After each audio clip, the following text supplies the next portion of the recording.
मेरे मोहतरम बुजुर्ग दोस्तों किफिल ছিল मूसा अलैहिस्सलाমের জামানার মানুষ मूसा নবীর উম্মত मेरे मोहतरम बुजुर्ग दोस्तों আমরা হযরত মুহাম্মদ সাল্লাল্লাহু আলাইহি ওয়াসাল্লামের উম্মত আল্লাহ আমাদেরকে maaf করবেন না অবশ্যই maaf করবেন আল্লাহ তাআলা বলেছেন লা তাখনাতু মির রাহমাতিল্লাহ ইন্নাল্লাহা ইয়াগফিরু যুনুবা জামিআ তোমরা আল্লাহর রহমত থেকে কেউ নৈরাশ হও না তোমরা আল্লাহর দিকে ফিরে এসো আল্লাহর দিকে ফিরে এসো আল্লাহর দিকে ফিরে এসো ফিরেতে এসে দেখো হাদিসের মধ্যে এসে আল্লাহ রাসূল বলছে ও দুনিয়ার মানুষ তুমি গুনাহ করতে করতে করতে করতে জমিন থেকে যদি আসমান ভরিয়ে ফেলো যদিও সম্ভব নয় আর তারপরেও যদি করো আর করে ফের বলো ও আল্লাহ আমি ভুল করেছি আল্লাহ তাআলা maaf করে দেবে আল্লাহ এই রকম বড় ক্ষমাশীল আল্লাহ এই রকম বড় মেহেরবান আল্লাহ এই রকম বান্দাদেরকে ভালোবাসে দোস্ত আমি আর আপনি কি নাফরমানি করেছি আমরা সবাই যদি এই মুহূর্তে তওবা করি তওবা করে পরিবর্তন হয়ে যায় আল্লাহর আরশ কেঁপে উঠবে দোস্ত আমাদের ওসিলা করে আল্লাহ পুরো এলাকাবাসীর হেদায়েতের ফয়সালা করে দেবে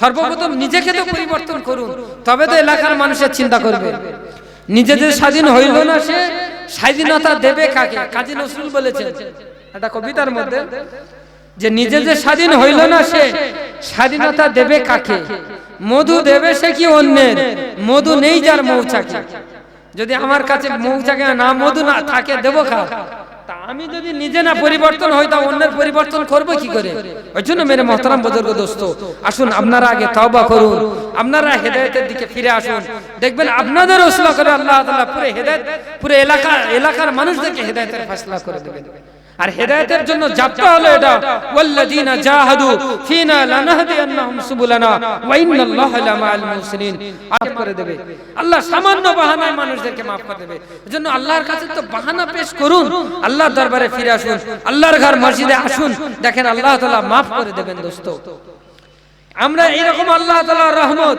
এইরকম আল্লাহ তাআলা মাগফিরাত করে এইরকম আল্লাহ বড় মেহেরবান এটা জানার পরেও দোস্ত এই আমরা যারা বসে আছি আমরা কেউ যদি ধরা পড়ে যায় কেউ যদি কবরে আযাবে গ্রেফতার হয় এবং জাহান্নামে যায় আমাদের মতো হতভাগ্য আর হতদরিদ্র কে হতে পারে যে আমাদের আল্লাহ এত বড় মেহেরবান এটা জানার পরেও তারপরেও আমরা ধরা পড়ে জাহান্নামে গেলাম তাহলে আমাদের মতো হতভাগ্য আর হতদরিদ্র কে হতে পারে কিন্তু আমাদের মতো অনেকে জাহান্নামে যাবে যাবে কি যাবে না জাহান্নাম কাদের জন্য দোস্ত এই মানুষের জন্য আমাদের মতো মানুষ অনেকে জাহান্নামে যাবে ওইজন্য দোস্ত জাহান্নামকে ভয় করি জান্নাতের আশা করি আল্লাহ তাআলার ভয় দিলে রাখি আল্লাহর সঙ্গে মহব্বত করি আল্লাহর ঘর মসজিদের সঙ্গে মহব্বত করি দেখবেন আল্লাহ তাআলা হেদায়েতের রাস্তা সহজ করে দেবে হেদায়েতের জন্য আমরা মুজাহাদা করি দ্বীনকে প্রতিষ্ঠিত করার জন্য মুজাহাদা করি যেমন করে সাহাবায়ে কেরামরা এক একজন করে সারা দুনিয়ার বুকে দ্বীনকে প্রতিষ্ঠিত করার জন্য মুজাহাদা উঠেছে যেমন করে শুধু সাহাবায়ে কেরামের পুরুষরা নয় মহিলারাও মুজাহাদা উঠেছে হযরত খানজা রাদিয়াল্লাহু তাআলা আনহু ব্যাপারে রিয়াতের মধ্যে এসেছে হাদিসের মধ্যে একজন মহিলা ছিলেন তার বয়স ছিল 70 বছর আমার মা এবং বোনেরা যারা আছেন ভালো করে শুনেন খানজা রাদিয়াল্লাহু তাআলা না 70 বছরের একজন বৃদ্ধা মহিলা ছিলেন আর আল্লাহর রাসূল ডাক দিয়েছে চলো যুদ্ধে যেতে হবে দ্বীনকে প্রতিষ্ঠিত করার জন্য কাফেরদের সঙ্গে লড়তে হবে হযরত খানজা রাদিয়াল্লাহু তাআলা আনহা চার ছেলেকে ডেকে বলছে আমার চার পুত্র তোমরা আল্লাহর রাসূলের দ্বীনের মেহনত করতে চলে যাও আর চার জন যুদ্ধ করতে করতে শহীদ হয়ে যাবে কেউ বাড়ি ফিরবে না চার ভাই বলে বসে মাশওয়ারা করলো গো মা আপনি তো বৃদ্ধা হয়ে গিয়েছেন আপনার দেখভাল করতে হবে আপনার তো চর্চা করতে হবে আপনাকে কে দেখবে আমাদের মধ্যে কেউ একজন থাকুক মা বলছে না না না আমি চার ছেলেকে দুধ পান করিয়েছি এই জন্য করে ময়দানে কিয়ামতে আমি আল্লাহর সামনে গিয়ে দাঁড়িয়ে বলবো ওগো আল্লাহ আপনি আমাকে চারটি সন্তান দিয়েছিলেন আর আমি চার শহীদানের মা এই রকম জজবা ছিল সাহাবায়ে কেরামদের মহিলাদের মধ্যে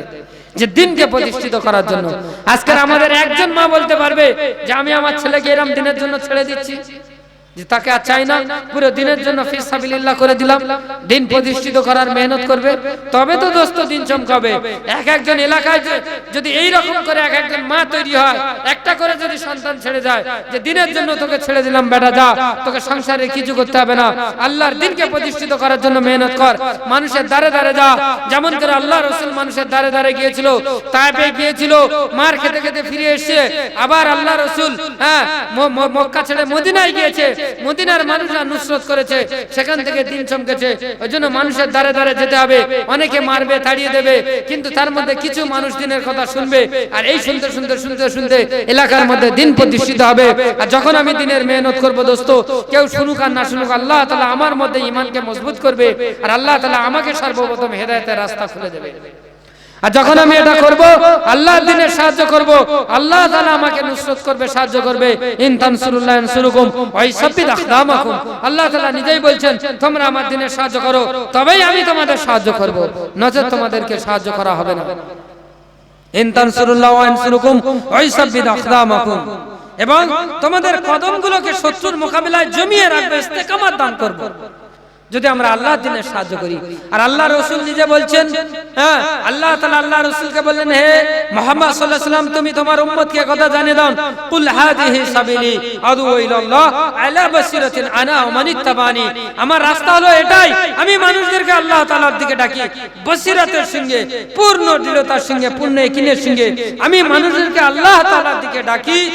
আর এই রাস্তার মধ্যে কামিয়াবি আছে, এই রাস্তার মধ্যে হেদায়েত আছে, এই রাস্তার মধ্যে এই উম্মতের নাজাত আছে।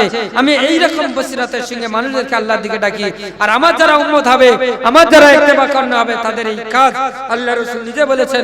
ওলামারা এই আয়াতের ব্যাপারে লিখেছেন, যে মানুষটা লা ইলাহা ইল্লাল্লাহ মুহাম্মাদুর রাসূলুল্লাহ কালেমা পড়েছে, তার উপরে এই জিম্মাদারি এসে গেছে। যেমন করে নবী মুহাম্মদ সাল্লাল্লাহু আলাইহি ওয়াসাল্লাম মানুষদেরকে আল্লাহর দিকে ডেকেছেন, মানুষদেরকে আল্লাহ তাআলার পরিচয় ঘটিয়েছেন, মানুষদেরকে জাহান্নাম থেকে বাঁচিয়েছে, জান্নাতমুখী রাস্তা দেখিয়েছে, অনুরূপভাবে প্রতিটা মুসলমানের, অনুরূপভাবে প্রতিটা ঈমানওয়ালা কালেমা পড়া ভাইদের ওই দায়িত্ব, মানুষদেরকে আল্লাহর দিকে ডাকতে হবে। আজকের 100-এর মধ্যে 95% মুসলমান তারা আল্লাহর পরিচিতি থেকে গাফেল, তারা আল্লাহ সম্পর্কে কোনো ধারণা নেই, কোনো ধারণা নেই। কে তাদেরকে আল্লাহর পরিচয় দিলাবে? ওই কারণে আল্লাহ তাআলা বলেছেন, যারা মানুষদেরকে ডেকে ডেকে আল্লাহর পরিচয় দেবে, তারা দুনিয়ার মধ্যে সবথেকে দামি মানুষ। মেরে মুহতারাম বুজুর্গ দোস্ত, এই জন্য করে এই কাজ পুরো সাহাবায়ে কেরামরা তাদের জান আর মাল সমস্ত কিছু লাগিয়ে দিয়েছিলেন। আর আল্লাহ তাআলা নিজেই খুদ বলেছেন যে জান আর মাল আমি আল্লাহ জান্নাতের বিনিময়ে কিনে নিয়েছি। যে জান তোমাকে দিয়েছি, এ জান তোমার নয়, আমি আল্লাহ দিয়েছি। যে মাল তুমি অর্জন করেছো, এ মালও তোমার নয়। যে দিমাগ দিয়ে তুমি করেছো, এ দিমাগ আমার। এই জান আর মাল দুটোকে যদি আল্লাহর দ্বীনের জন্য লাগাও, তবে আল্লাহর দ্বীন চমকাবে, তবে ঈমানের হক আদায় হবে। मेरे मोहतरम बुजुर्ग दोस्तों, तभी ईमान हक अदा है। الذين آمنوا وهاجروا وجاهدوا في سبيل الله الذين آووا ونصروا أولئك هم المؤمنون حقا لهم مغفرة ورزق كريم। জীবনের একটা হক আছে দোস্ত, ঈমানের একটা হক আছে। আল্লাহ তাআলা বলছেন, জাল্লাযিনা আমানু, যারা ঈমান আনয়ন করেছে, ওয়াহাজারু, এবং নিজেদের ঘর ছেড়েছে, আল্লাহর রাস্তায় গিয়েছে দ্বীনকে প্রতিষ্ঠিত করার জন্য, ওয়াজাহিদু ফি সাবিলিল্লাহ, আল্লাহর রাস্তায় গিয়ে দ্বীন প্রতিষ্ঠিত করার মেহনত করেছে, মানুষদেরকে আল্লাহর দিকে ডেকেছে, মানুষদেরকে দ্বীনের দিকে ডেকেছে, মানুষদেরকে ইসলামের কালিমা দাওয়াত দিয়েছে। এই মেহনতগুলো যারা করেছে এবং যারা করতে পারেনি সাহায্য করেছে, আল্লাযিনা আওয়া নাসারু, যারা সাহায্য করেছে, যারা করেছে তাদেরকে মুহাজির বলে আখ্যায়িত করেছে, আর যারা সাহায্য করেছে তাদেরকে আনসার বলে আখ্যায়িত করেছে আল্লাহ তাআলা। আর এই দুটো দলকে আল্লাহ তাআলা বলেছে উলাইকা হুমুল মুমিনুনা হাক্কা, এরাই ঈমানের হক আদায় করেছে। লাহুম মাগফিরাতুন, এদেরকে maaf করে দেওয়া হবে, ওয়া রিজকুন কারীম, এদেরকে সম্মানের রিজিক দেবে আল্লাহ তাআলা। সম্মানের রিজিক আল্লাহ তাআলা হিজরত এবং নুসরতের মধ্যে রেখেছে, সম্মানের রিজিক আল্লাহ তাআলা এই দিনের মেহনতের মধ্যে রেখেছে।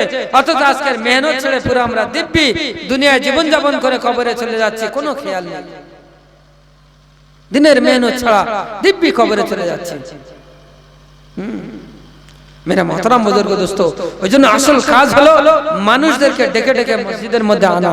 এটা হলো পৃথিবীর মধ্যে সবথেকে দামি কাজ, সবথেকে দামি কাজ, যে মানুষদেরকে ডেকে ডেকে মসজিদের মধ্যে আনা। এই মেহনতটা করুন। আসল মেহনত থেকে আমরা হটে গিয়েছি।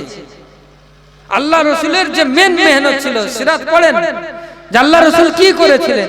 এরকম বায়ান বক্তৃতা জলসা কায়েম করে কোথায় যা করেননি আল্লাহ রাসূল। এক একজন মানুষের কাছে গেছেন 70 বার, 72 বার, 80 বার, তাদেরকে ডেকে ডেকে আল্লাহর ঘর মসজিদে নববীতে এনেছেন, এনে আল্লাহ তাআলার কথা বলেছেন। দেখো ভাই, তোমার রব আল্লাহ তাআলা, আল্লাহই তোমাকে বানিয়েছে, আর ফের একদিন আল্লাহর কাছে যেতে হবে। সহজ সরল কথা, এই সহজ সরল কথার মধ্যে ঈমান তৈরি হবে। যে আল্লাহই তোমাকে বানিয়েছে, আল্লাহই তোমাকে দুনিয়াতে জীবন যাপন করাচ্ছে, আল্লাহই রিজিক দিচ্ছে, ফের আল্লাহর কাছে একদিন ফিরে যেতে হবে ভাই। এই জন্য আল্লাহর হুকুমের উপরে চলো ভাই, আল্লাহর হুকুমের উপরে চলো। এই সহজ সরল কথা বলে বলে মানুষদেরকে ডেকে মসজিদে আনেন, মসজিদে মুসল্লি বাড়ান, দেখবেন আপনার জিন্দেগি পার হয়ে যাবে। আপনি মেহনত করুন, আল্লাহ তাআলা মুসল্লি বাড়াবে, আল্লাহ তাআলা সহযোগিতা করবে। ভাবছেন আমি একা কি করব, কেউ তো আমার কথা শোনে না। আচ্ছা আপনার কথা শুনবে না, শোনাবে আল্লাহ তাআলা। আমি আর আপনি কে? আমি আর আপনি কাউকে হেদায়েত দিতে পারবো না। আল্লাহ রাসূল পারেনি, আল্লাহর তার নিজের চাচাকে হেদায়েত দিতে পারেনি, পেরেছে? বহু চেষ্টা করেছে, জানের থেকেও বেশি মহব্বত করতো, কিন্তু হেদায়েত দিতে পারেনি। তাহলে আমি আর আপনি কে? আমাদের কাজ হলো মেহনত করা, যেটা আল্লাহ তাআলা করতে বলেছেন, মানুষদেরকে ডাকা। হেদায়েত আল্লাহ তাআলাই দেবে, যাকে পছন্দ করবে আল্লাহ তাকে হেদায়েত দেবে। তবে এটা বাস্তব সত্য কথা, যে মেহনত করবে সর্বপ্রথম আল্লাহ তাআলা তাকে হেদায়েত দেবে। ওইজন্য আমি আর আপনি মেহনত করব আমার হেদায়েতের জন্য, ওর হেদায়েতের জন্য নয়। আমি তো তার কাছে দাওয়াত দিচ্ছি, তাকে মসজিদে ডাকছি আমার বেড়া পার হওয়ার জন্য, ওর নয়। ওর কি হবে আল্লাহ ঠিক করবে, আমি কি করে পার হব তার চিন্তাই করছি। এই জন্য করে এই নিয়তটাকে ঠিক করে নেন, মসজিদে বসে মাশওয়ারা করুন। নামাজের পরে, ফজরের পরে হোক, এশারের পরে হোক, কোন একটা নামাজের পরে যে কজন নামাজ পড়েছেন এই কজন বসে যান, বসে মাশওয়ারা করুন। 1 মিনিট সময় লাগবে যে ভাই আমরা কজন তো নামাজ পড়ছি, কিন্তু আমার পাশের ভাই আব্দুর রহমান, আব্দুল জাফর, আব্দুল সাত্তার, আব্দুর রহিম, খালেদ, কাদের, ওরা তো আসছে না, চল সবাই মিলে ওর বাড়িতে যাই, খোঁজ খবর নিই কি হলো। এই যে আপনি যাবেন প্রত্যেকটা কদমে কদমে, প্রত্যেকটা কদমে কদমে সাহাবায়ে কেরামরা যুদ্ধ করেছে, সেই জিহাদের সব আপনাকে দেওয়া। সেই যুদ্ধ তো আর এখন হচ্ছে না দোস্ত, ওই জিহাদের সব আপনাকে আল্লাহ তাআলা দেবে। আপনি মসজিদ থেকে বেরিয়ে তার বাড়িতে যাবেন, ওই জিহাদের সব আল্লাহ তাআলা দেবে। কেন হাদিসের মধ্যে এসেছে, মসজিদ থেকে মানুষ যখন বেরিয়ে কোন মুসলমান ভাইয়ের সঙ্গে মুলাকাতের নিয়তে যায়, তাকে মসজিদে আনার নিয়তে যায়, এ কি করলো যেন কি একদম সাজ সরঞ্জাম নিয়ে